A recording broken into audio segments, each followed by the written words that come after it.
How did my daughter's 10th birthday party turn into a kidnapping investigation in under 30 minutes?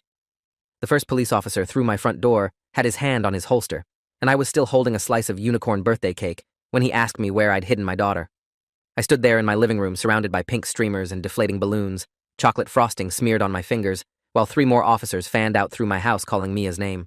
My ex-wife Vanessa was screaming something from the driveway, her voice raw and hysterical, and I could see through the window that she'd collapsed against her boyfriend's chest while he held her like I was the monster in this story. There were still 15 children in my backyard, their faces pressed against the sliding glass door, watching their friend's father get questioned by police at what was supposed to be the happiest day of her year. I kept saying she was just here 5 minutes ago, but the words felt hollow even as I spoke them because I'd looked everywhere and Mia was gone. Vanished from her own birthday party like she'd never existed.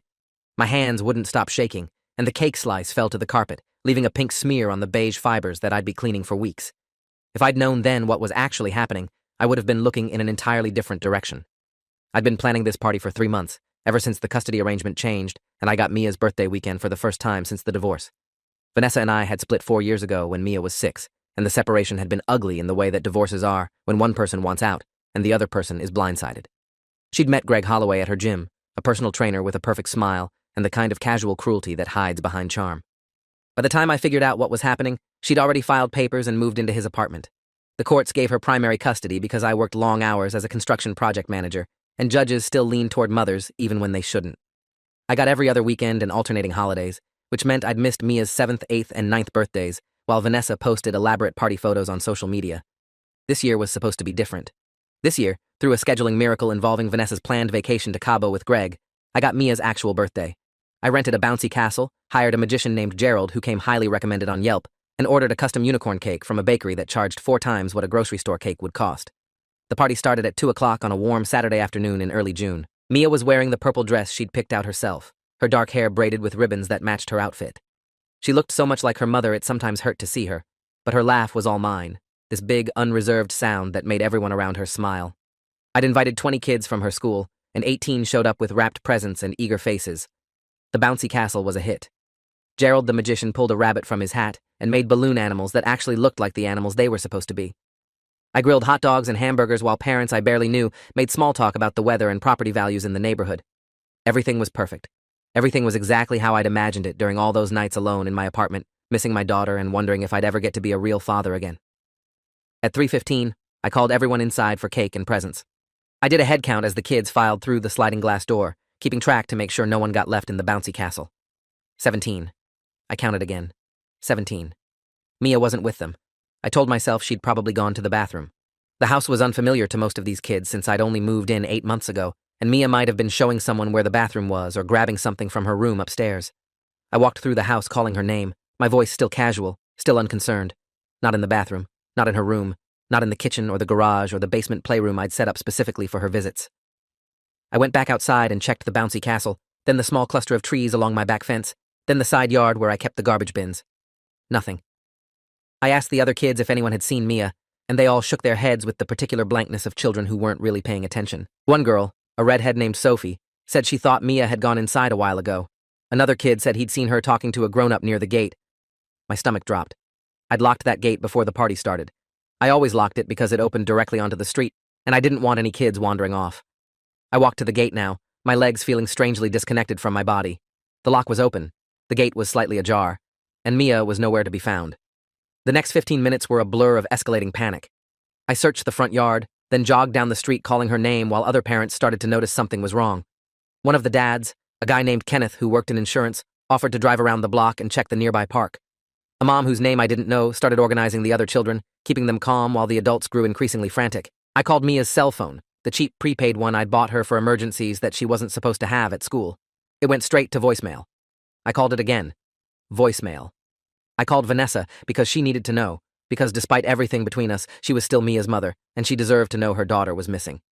She answered on the third ring, her voice lazy with vacation relaxation, and when I told her Mia had disappeared from the party, she screamed so loud I had to pull the phone away from my ear. 20 minutes later, she was in my driveway, having apparently broken every speed limit between her hotel and my house, and she'd already called the police.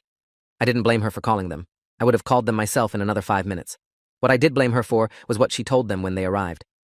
Officer Raymond Kubrick was the first responder, a veteran cop with 23 years on the force, and a demeanor that suggested he'd seen too much to be surprised by anything. He took one look at the chaos in my front yard, at Vanessa sobbing against Greg's chest while pointing at me, and his expression hardened into something that made my blood run cold. "She's saying you took her," he said to me, his voice flat and professional. "She's saying this whole party was a setup so you could take your daughter and disappear." The words hit me like a physical blow. I couldn't speak for a moment, couldn't process the accusation coming from the woman I'd been married to for 8 years, the woman who'd been my partner through pregnancy and sleepless newborn nights and every milestone of Mia's early childhood. "She knows me," I finally said.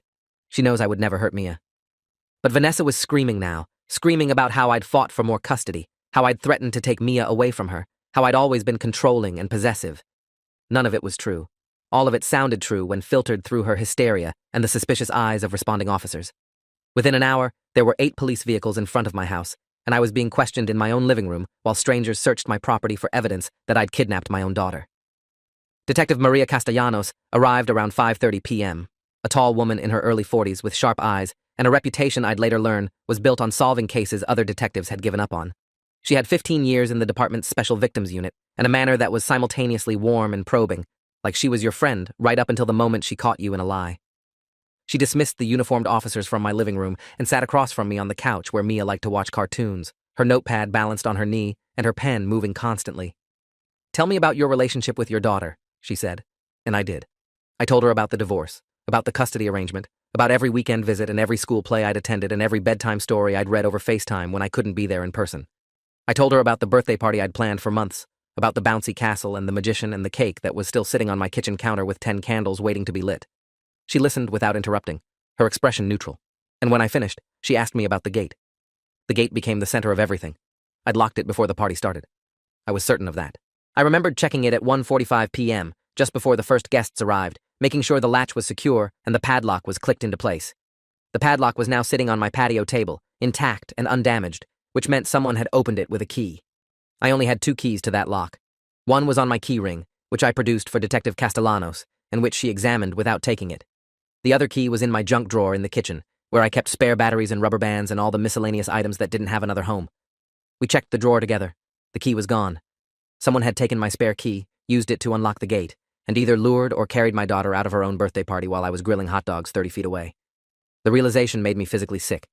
I had to excuse myself to the bathroom, where I dry-heaved into the toilet while the detective waited patiently in the hallway. When I emerged, she asked me who had access to my house. The list was short. Me, my cleaning service, which came every other Thursday, my mother, who had a spare key for emergencies but lived 3 hours away, and Vanessa, who I'd given a key when I first moved in because she was Mia's mother and I thought she should be able to access the house if something happened to me during one of Mia's visits. The investigation moved fast after that. An Amber Alert was issued at 6:15 p.m., Mia's school photo suddenly appearing on highway signs and phone notifications across the state. The FBI got involved because kidnapping cases involving children automatically trigger federal protocols, and by nightfall, my modest suburban home was the center of a full-scale operation involving more law enforcement personnel than I could count. They interviewed every parent who'd attended the party, every child old enough to give a statement, Gerald the magician, the bouncy castle delivery guys, my neighbors on both sides and across the street. They pulled security camera footage from every house on the block that had cameras, which turned out to be 7 houses out of 12. They tracked down the bakery that made the cake and the store where I'd bought the party supplies. They examined my computer, my phone, my financial records, my search history, my social media accounts. They found nothing because there was nothing to find. I hadn't taken my daughter. I hadn't planned to take my daughter. I had done nothing wrong except trust that a locked gate would stay locked at a children's birthday party. Vanessa's accusation hung over everything like a fog. She'd told the police I was dangerous, that I'd been threatening for years to take Mia and disappear to Mexico, that I had anger issues and a history of violence. The violence claim was based on a single incident 3 years ago when I'd punched a wall during an argument about custody. I'd put my fist through drywall because I was frustrated and hurt, and I'd immediately regretted it and apologized. Vanessa had photographed the hole in the wall and saved the picture, apparently waiting for a moment when it could be used against me. She produced it now, showing the officers and the FBI agents and anyone else who would listen, pointing to it as evidence that I was capable of hurting my own child. Never mind that I'd never raised a hand to Mia or Vanessa or anyone else in my entire life. Never mind that the wall-punching incident was the result of Vanessa telling me she was cutting my visitation time in half because Greg didn't like having my schedule interfere with their plans. The damage was done. I could see it in the way some of the investigators looked at me, the assumption of guilt that settled over the proceedings like a second skin. The father did it. Isn't that how these stories usually end? The breakthrough came from the security cameras. A neighbor 3 houses down had a Ring doorbell with a wide-angle view of the street, and the footage showed a silver minivan pulling up to my curb at 3:11 p.m., exactly 4 minutes before I'd called the kids inside for cake.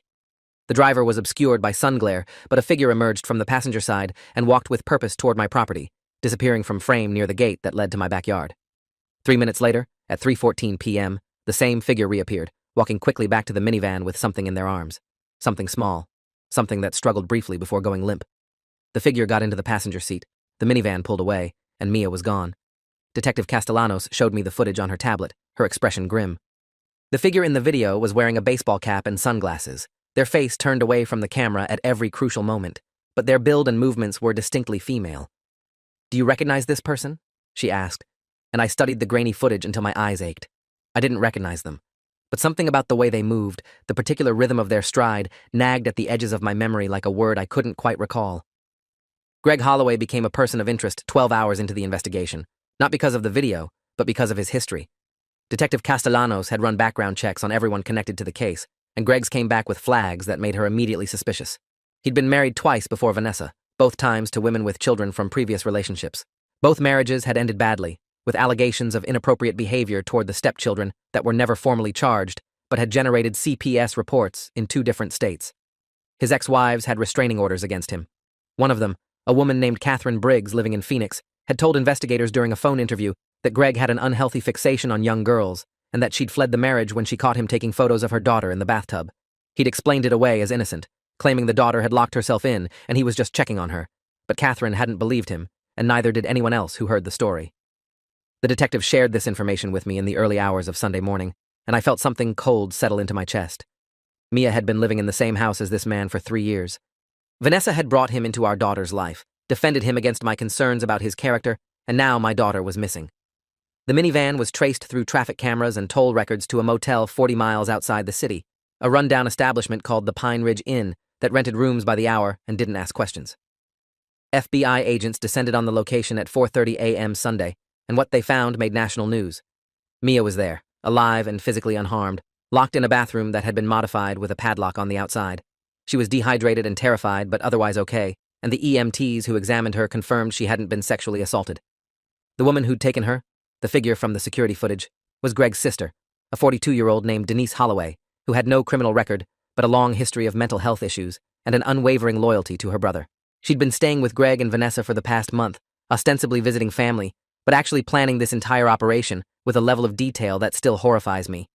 She'd visited my house twice during that month, once when I wasn't home, and Vanessa had used her key to let her in. That was when she'd taken the spare key to my gate. The full scope of the conspiracy emerged over the following weeks through interviews, phone records, and evidence recovered from the motel room. Greg had orchestrated the kidnapping as part of a custody manipulation scheme, planning to frame me for Mia's disappearance while simultaneously positioning himself and Vanessa as grieving victims. The goal was to have me arrested and convicted, thereby eliminating my custody rights entirely and giving Greg unrestricted access to Mia. The texts between Greg and Denise laid out the plan in chilling detail. Wait until Mia was at my house for a significant event, create a scenario where she disappeared under my supervision, plant enough suspicion to ensure my arrest, then eventually discover Mia after I'd been convicted, staging her return as a miraculous escape from a kidnapper who was never identified. The plan would have worked if not for the security camera footage and Detective Castellanos' refusal to take the easy answer. She'd never believed I was guilty, she told me later. The evidence was too clean, the accusations too perfectly timed, and my behavior too consistent with genuine terror rather than performed distress. Vanessa claimed she didn't know. She sat in an interview room with FBI agents for 6 hours, crying and insisting that Greg had never told her about the plan, that she genuinely believed I'd taken Mia, that she was a victim too. The investigators weren't sure what to believe. There were no texts between Vanessa and Denise about the kidnapping, no evidence that Vanessa had participated in the planning. But there were texts between Vanessa and Greg discussing how to limit my custody time, how to document evidence of my supposed instability, how to build a case that would eventually lead to my parental rights being terminated. She'd been complicit in the campaign to destroy me, even if she hadn't known about this specific step. In the end, the prosecutors decided not to charge her, citing insufficient evidence of direct involvement in the kidnapping. She walked free, though I'd later learned through my family lawyer that her reputation in the community was destroyed. The other parents from Mia's school stopped talking to her. Her employer, a marketing firm that valued its image, quietly let her go. Greg was fired from his gym immediately, and the membership canceled accounts in protest when they learned what he'd been planning. Greg Holloway was arrested and charged with conspiracy to commit kidnapping, child endangerment, and a list of other offenses that would eventually result in a 15-year prison sentence. Denise, who'd actually taken Mia, faced even more charges and pled guilty to avoid trial, receiving 12 years with mandatory psychiatric evaluation. The judge at Greg's sentencing hearing called it one of the most disturbing cases of parental manipulation he'd ever seen, a premeditated scheme to destroy an innocent man while endangering a child's safety for selfish purposes. Greg's lawyer tried to argue that he was mentally unstable, that his childhood trauma explained his behavior, that he deserved treatment rather than punishment. The judge wasn't interested. He sentenced Greg to the maximum allowed by law and recommended that he never be permitted unsupervised contact with minors upon release. Vanessa sat in the gallery during the sentencing, her face pale and her hands trembling, and I felt nothing for her. No sympathy, no anger, just the cold emptiness of knowing I'd once loved someone capable of such casual destruction. The custody battle that followed was brief and decisive. My lawyer, Angela Ferraro, had been practicing family law for 28 years and had never seen a case with clearer grounds for full custody transfer. She filed emergency motions within days of Mia's rescue, and the family court judge granted me temporary sole custody while the situation was evaluated. The evaluation, conducted by a court-appointed psychologist named Dr. Raymond Okafor, took 3 months and involved extensive interviews with Mia, with me, with Vanessa, and with anyone else who could speak to our parenting capabilities. His report was unequivocal. Mia was thriving in my care, showed signs of trauma related to the kidnapping and her exposure to Greg, and had expressed repeated wishes to live with me full-time. He recommended sole physical and legal custody be awarded to me, with Vanessa granted supervised visitation pending completion of therapy and parenting classes. The judge agreed. By October of that year, Mia was officially mine, living in my house full-time for the first time since the divorce. Her room, which had once been a weekend destination, became her permanent home. Her clothes filled the closet instead of a single drawer. Her toys spread through the house like evidence of belonging. She was finally, fully, home. Mia's recovery was slower than the legal proceedings. She had nightmares for months after the kidnapping, waking up screaming that someone was taking her, that she couldn't find me, that she was locked in a dark room with no way out. We started therapy together, sessions with a child psychologist named Dr. Amelia Fontaine, who specialized in trauma and attachment disorders. She taught Mia coping mechanisms for her anxiety and taught me how to respond when her fear became overwhelming. She explained that children who experience kidnapping often develop trust issues and hypervigilance, constantly scanning their environment for threats that might not exist. Mia would need patience and consistency and the knowledge that she was safe with me, no matter what. I provided all of it. I rearranged my work schedule to be home when she got off the school bus.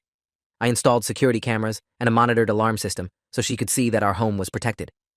I never locked her door from the outside, not even as a joke, because Dr. Fontaine said any reminder of being confined could trigger her trauma. Slowly, over months and then years, the nightmares faded and the anxiety softened and my daughter became herself again. Vanessa's supervised visitation lasted for 2 years before she was allowed unsupervised time with Mia, and even then, the visits were limited to daytime hours with me having final approval over locations and activities. She'd completed therapy and parenting classes, had obtained a new job and a new apartment, and had apparently done the work required to become a safer parent. I wanted to believe it. I wanted to believe people could change, could recognize their mistakes, and grow beyond them, could become worthy of the trust they'd destroyed. But I also knew that Vanessa had chosen Greg. She'd chosen to believe his explanations and dismiss his red flags and bring him into our daughter's life despite every warning sign. That choice had nearly destroyed Mia. It had nearly destroyed me. Some mistakes are too big to fully forgive, even when you want to, even when forgiveness would make everything easier. I stayed civil with Vanessa for Mia's sake, communicated about school and medical appointments and the logistics of co-parenting, but the relationship that had once been a marriage was now nothing more than a business arrangement. We were partners in raising a child, nothing more and nothing less. The birthday party that had turned into a kidnapping investigation became something we didn't talk about in our house. Mia remembered it, of course, but she didn't like discussing it, and I never pushed her to process it faster than she was ready. We celebrated her 11th birthday with a small gathering at a trampoline park, just 5 of her closest friends, and no bouncy castle or magicians or anything that might remind her of what had happened the year before. Her 12th birthday was a sleepover with 3 girls she'd been friends with since kindergarten. Her 13th was a trip to an amusement park, just the 2 of us, riding roller coasters until we were both dizzy and laughing.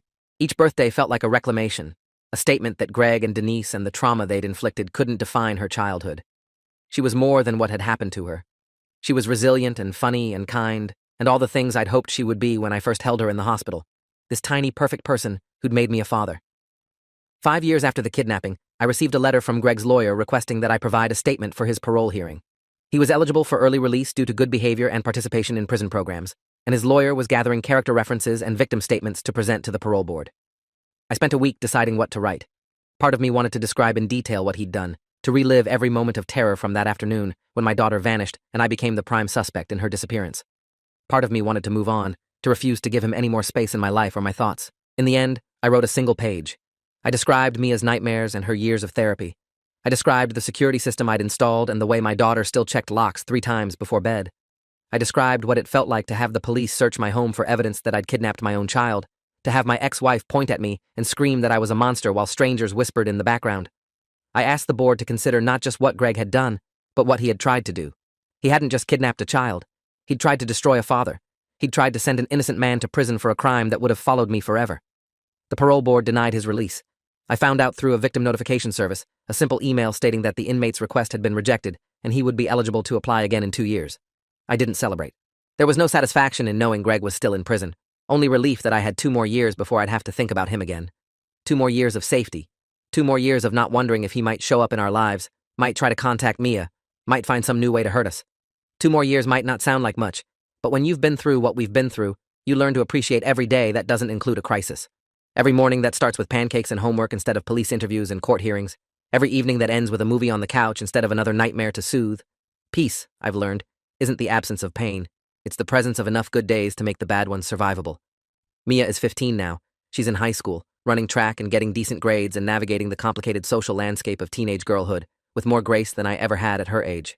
She doesn't talk about the kidnapping much, but when she does, she speaks about it with the clinical detachment of someone who's processed their trauma and filed it away in a mental cabinet marked painful, but survived. She wants to be a psychologist when she grows up, specifically one who works with kids who've been through difficult experiences. Dr. Fontaine's influence, probably, but also something that comes from Mia herself, this desire to help others the way she was helped. I couldn't be prouder of her. I couldn't be prouder of us, of what we've built together in the years since everything fell apart. Our little family of 2, strong enough to withstand everything that tried to break us. She still checks the locks 3 times before bed. I still check the security cameras every night before I sleep. But these aren't signs of damage anymore. They're signs of vigilance, of people who know that bad things can happen and choose to be prepared rather than afraid. Last month, Mia asked me to tell her the whole story of what happened at her 10th birthday party. She'd heard bits and pieces over the years, absorbed context from therapy, and overheard conversations and the occasional news article that popped up on anniversary dates. But she wanted the complete picture, start to finish, from my perspective. We sat on the back patio with lemonade and the summer sun setting behind the trees, and I told her everything. The planning, the party, the moment I realized she was gone, the accusation from her mother, the suspicion from the police, the terror of thinking I might go to prison for something I didn't do, the breakthrough with the security footage, the rescue at the motel, the trials and sentencing and custody battles that followed. I didn't sugarcoat any of it. She was old enough to hear the truth, and she deserved to know exactly what had happened and why. When I finished, she was quiet for a long moment, processing everything I'd told her. Then she said something that I'll carry with me for the rest of my life. She said, "Thank you for fighting for me. Thank you for not giving up." And I told her what I've known since the moment she was born, that I would fight for her against anyone and anything, for as long as I live and probably longer, because that's what fathers do. That's what love does. It fights. Her birthday is coming up again soon, and we're planning something special for her sweet 16. She wants a small party this time, just close friends and family at a nice restaurant downtown. No bouncy castles, she says with a small smile that tells me she remembers.